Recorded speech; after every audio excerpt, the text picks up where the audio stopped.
প্রিয় দর্শক, আসসালামু আলাইকুম। স্বাগতম সেবা একাডেমির আজকের বিশেষ আয়োজনে।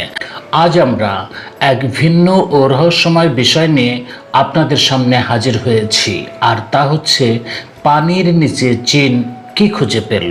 চলুন শুরু করা যাক। বন্ধুরা, মানুষ হাজার হাজার বছর ধরে আকাশের রহস্য উন্মোচনের চেষ্টা করছে, কিন্তু সমুদ্রের গভীরতা আজও এক অজানা পৃথিবী।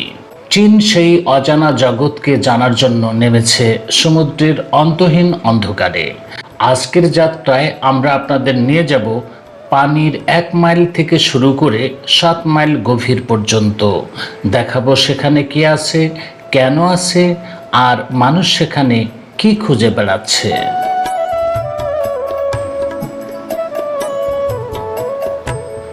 প্রিয় দর্শক, পৃথিবীর পৃষ্ঠের প্রায় 70% পানি, অথচ আমরা জানি এর মাত্র 5%, অর্থাৎ 95% সমুদ্র এখনো অজানা।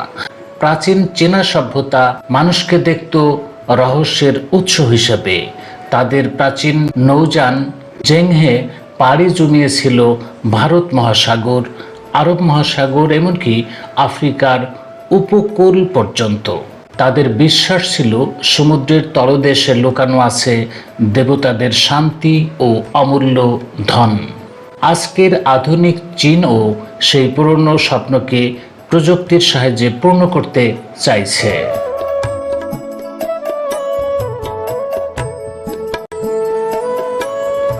চীন তৈরি করেছে জিয়াওলং সাবমেরিন, যা সমুদ্রের 7000 মিটার গভীরে ডুব দিতে পারে।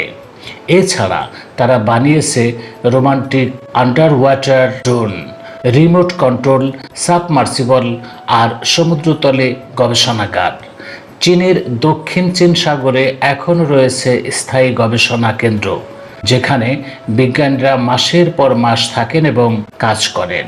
তাদের লক্ষ্য শুধু মাছ ধরা নয়, বরং সমুদ্রের তলদেশ থেকে বিরল খনিজ যেমন কোরাল্ট, নিকেল, ম্যাঙ্গানিজ সংগ্রহ করা।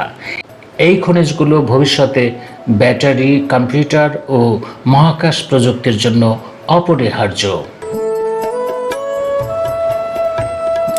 দর্শক, পানির নিচে শুধু খনিজ নেই, আছে হারানো সভ্যতার চিহ্ন। চীনের উপকূলে ডুবে যাওয়া জাহাজ আবিষ্কৃত হয়েছে, যেখানে রয়েছে সোনার মুদ্রা, চীনামাটির বাসন, এমনকি যুদ্ধের অস্ত্র। 2018 সালে চীনের গবেষকরা দক্ষিণ চীন সাগরে প্রায় 1500 বছরের পুরনো একটি জাহাজ খুঁজে পান, যেখানে হাজার হাজার মৃৎপাত্র ও অলংকার মজুদ ছিল। এগুলো প্রমাণ করে চীনের প্রাচীন বাণিজ্য কতটা বিস্তৃত ছিল।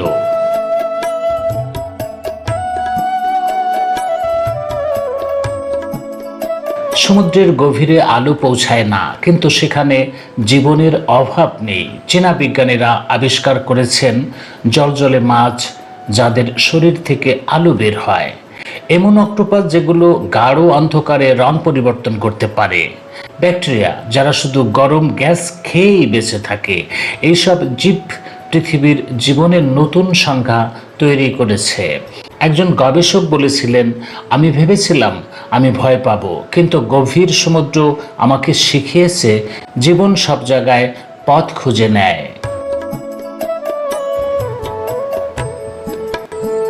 প্রিয় দর্শক, প্রশ্ন হলো, কেন মানুষ এত গভীরে নেমে যায়?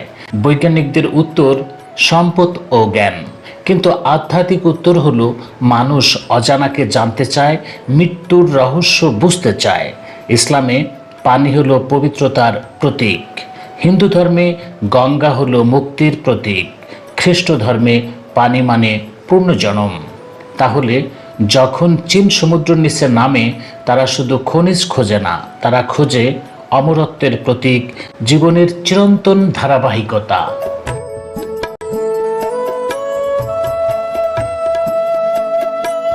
সমুদ্রের নিচে খনিজ আহরণ নিয়ে শুধু চীন নয়, আমেরিকা, জাপান, রাশিয়াও প্রতিযোগিতায় নেমেছে। প্রশ্ন হলো, যদি এই প্রতিযোগিতা পরিবেশের ক্ষতি করে তাহলে কি হবে? সমুদ্রের তলদেশের পরিবেশ ধ্বংস হলে মাছ কমে যাবে, অক্সিজেন উৎপাদন ব্যাহত হবে আর মানুষের জীবন হুমকির মুখে পড়বে। অতএব এই অনুসন্ধান একদিকে যেমন সম্ভাবনা, অন্যদিকে তেমনি বিপদেরও কারণ।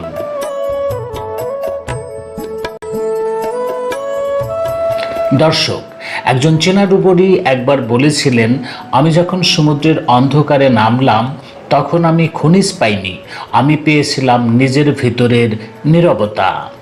এই উক্তি প্রমাণ করে মানুষ যত গভীরে যাক সে খুঁজে বেড়ায় শুধু বস্তু নয়, খুঁজে বেড়ায় নিজের আত্মাকেও।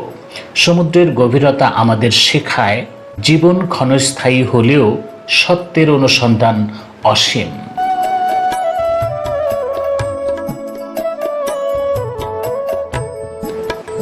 তাহলে প্রিয় দর্শক, আজ আমরা জানলাম পানির নিচে চীন কি কি খুঁজে পেল।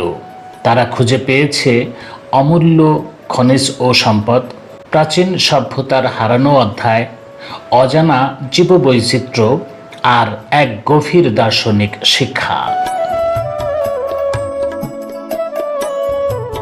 এটাই সত্য, পানি শুধু জীবন দেয় না, দেয় রহস্য, ইতিহাস আর জ্ঞানের অশেষ ভাণ্ডার। প্রিয় দর্শক, এতক্ষণ আমাদের সঙ্গে থাকার জন্য ধন্যবাদ। আপনাদের সামনে আমরা উপস্থাপন করলাম প্রায় দীর্ঘ এই বিশেষ অনুসন্ধানমূলক যাত্রা। ভালো লাগলে অবশ্যই লাইক, কমেন্ট, শেয়ার করতে ভুলবেন না। আর অবশ্যই সাথে থাকুন সেবা একাডেমির সঙ্গে। আরেকটি কথা, প্রিয় বন্ধুরা, সেবা একাডেমি আপনাদেরই চ্যানেল, মেহনতি মানুষের চ্যানেল, খেটে খাওয়া মানুষের চ্যানেল। এই চ্যানেল থেকে অর্জিত অর্থ আমরা নিজেরা ভোগ করি না, বিলিয়ে দেই গরিব, দুঃখী, মেহনতি মানুষের মাঝে। তাই এই চ্যানেলটি বেশি বেশি লাইক, কমেন্ট, শেয়ার এবং সাবস্ক্রাইব করে ছড়িয়ে দিন পৃথিবীর বিভিন্ন জায়গায়, বিভিন্ন খানে।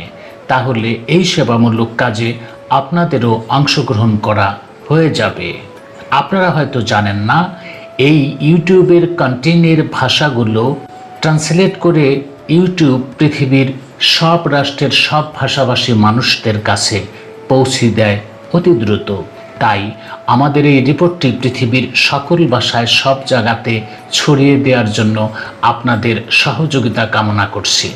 দেখা হবে পরবর্তী কোনো রহস্যময় কন্টেন্টে। সে নাগাদ ভালো থাকুন, সুখে থাকুন, শান্তিতে থাকুন এবং নিরাপদে থাকুন। আসসালামু আলাইকুম।